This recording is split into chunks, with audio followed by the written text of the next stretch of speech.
Welcome back, everyone, to Find Music. Today, we're going to have 5 episodes for you. That sounds really fun. And we're going to start off, of course, with our leadoff man, Fred Whitlock. What do you got today for 370, Fred?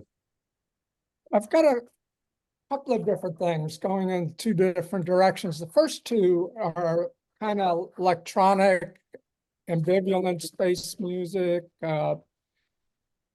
One group is called Lightbreather. I believe they're a German group. I couldn't find too much about them.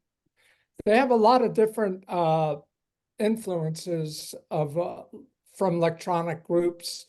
They're experimental and ambient jazz fusion. There's a 7-minute intro in the new album Outside the Sky. And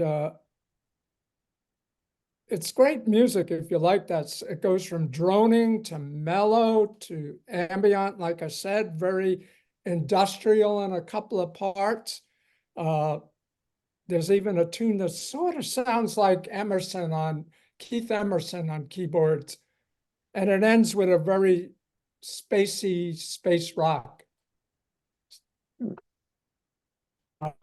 number.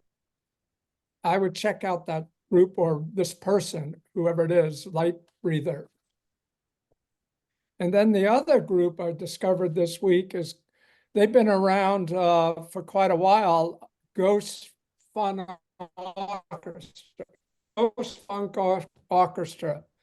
And it features Seth Applebaum. He's a composer and multi-instrumentalist. And for quite a while, he was a one-man band. Then he formed a band so we can perform live, and it has sometimes up to 11 members. You can find both these groups on Bandcamp and Spotify and YouTube.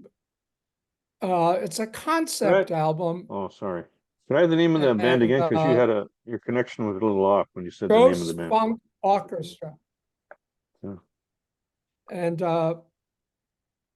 he put it in. It starts out with snippets of NASA audio transmissions. And it's a kind of psychedelic rock, funk, jazz-influenced album.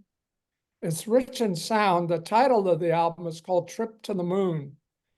And he plays a dozen instruments on this album, and he also has a horn section.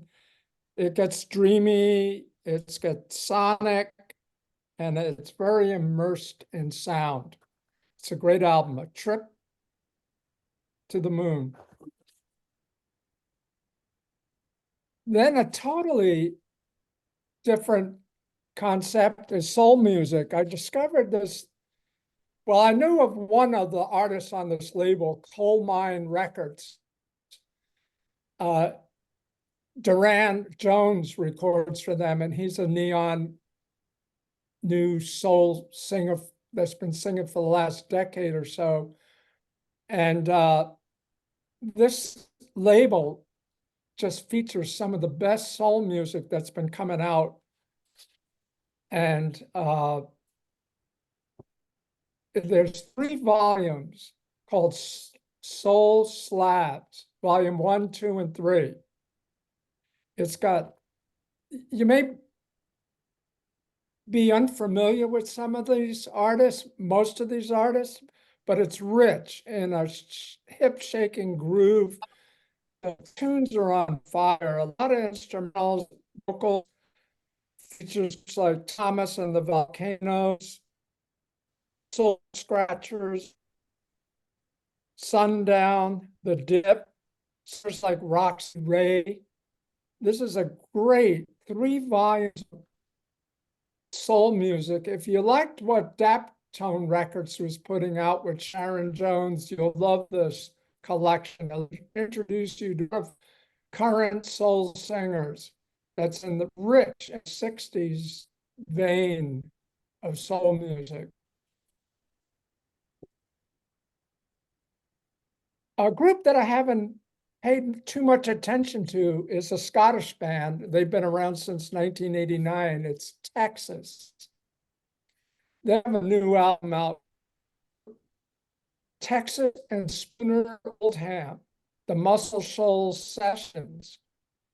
Spooner Oldham's been around since the 60s, writing great soul music and recording down at the famed studios, which this particular album is recorded at.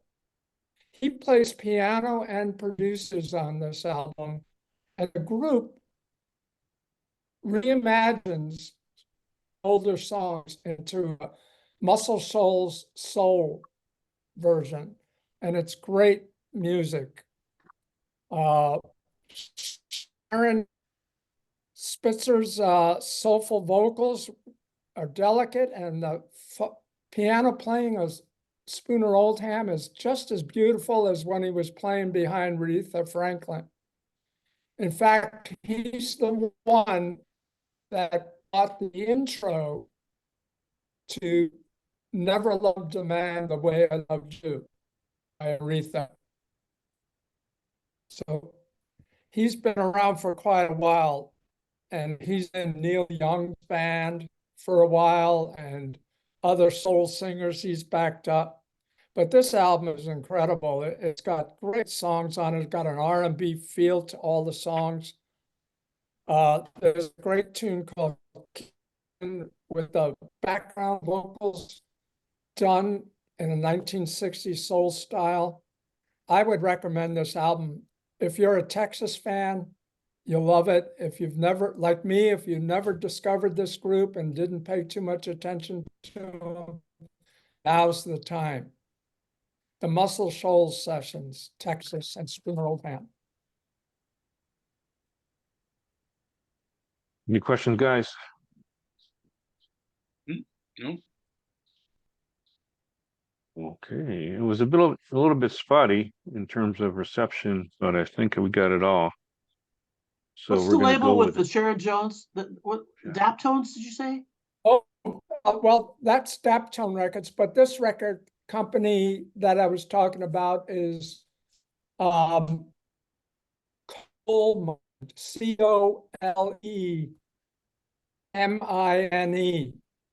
Oh, okay. Colemine Records. All right. Lots to look Cool. into there. Thank you, Fred. So much.